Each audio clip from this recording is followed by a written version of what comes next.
niba ufite ikibazo cy'amatashe, niba ushaka kunyerera mu maso, amatashe akaba amateka mu buzima bwawe, amatashe akaba akagenda burundu, iyi video ni yawe.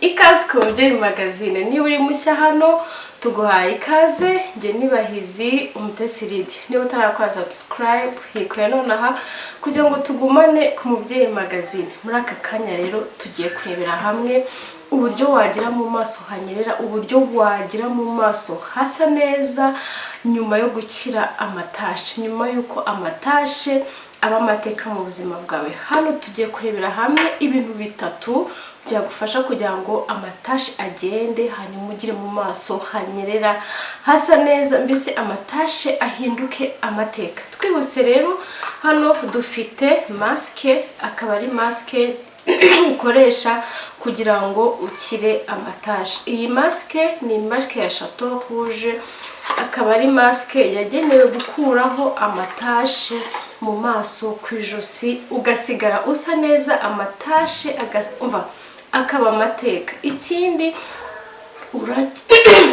uracya bya bindi bisirimutse bitarimo ubujiji, ntabwo byangiza umubiri wawe. Mu byumweru 4 ubusa neza, uba wikoraho ukumva uri kunyerera nyuma yo gukoresha iyi maske ya Chateau Rouge. Iyi maske ya Chateau Rouge rero yagenewe gukuraho amatashe. Ikoreshwa gute rero? Ikoreshwa 2 cyangwa 3 mu cyumweru.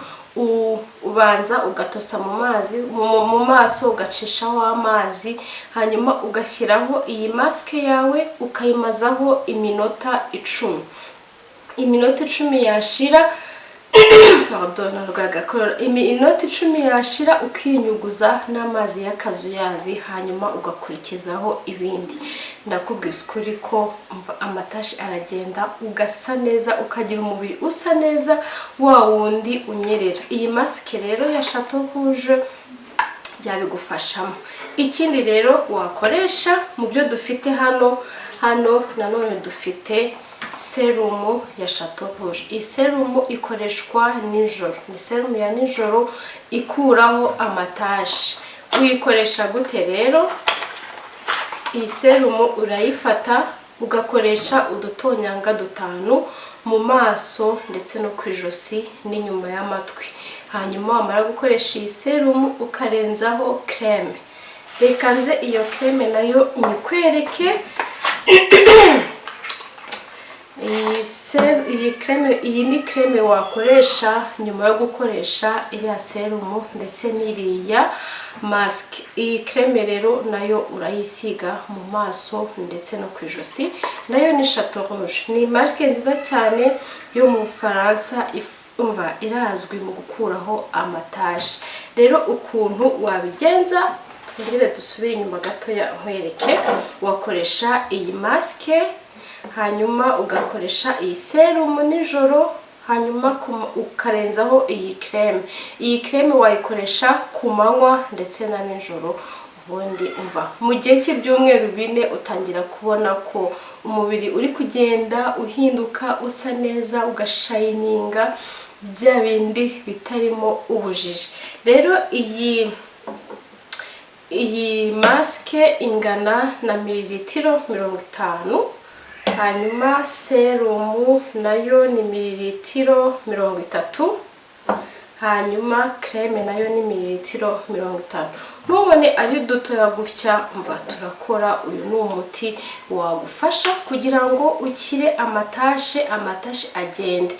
Amatashe rero aba yaratewe n'iki? Ashobora kuba ari amatashe yatewe n'ibiheri, ashobora kuba ari amatashe yatewe no gutwita. Hari abantu batwita bakazana igikushe cy'umukara mu ijosi cyangwa inyuma y'amatwi. Ushobora kuba ari amatashe yatewe n'amavuta wisize, akaba yaraguteye kugira amatashe. Ya matashe aza hano ku ntoki, aza hano ku nkokora, mbese amatashe aragenda akaba umuti. Rero ibi narindi kubereka, izi product narindi kubereka, mushobora kuzisanga muri Let's Shine shop yacu iherereye muri Mike, umuryango A25 muri basement. Rero niba ushaka gukira amatashe, ku buryo bufatika, ku buryo buzwi, atari bya bindi byangiza umubiri wawe, nyarukira muri Let's Shine. Hanyuma kandi niba hari n'umuntu uzi ufite ikibazo cy'amatashe yarembeje, umva murangire muri Let's Shine hanyuma aze ase neza. Ariko niba utarakora subscribe ku Mubyeyi Magazine, uyikore, ukore like, ukore share, hanyuma tugumane ku Mubyeyi Magazine. Murakoze cyane rero, naho ubutaha. Bye.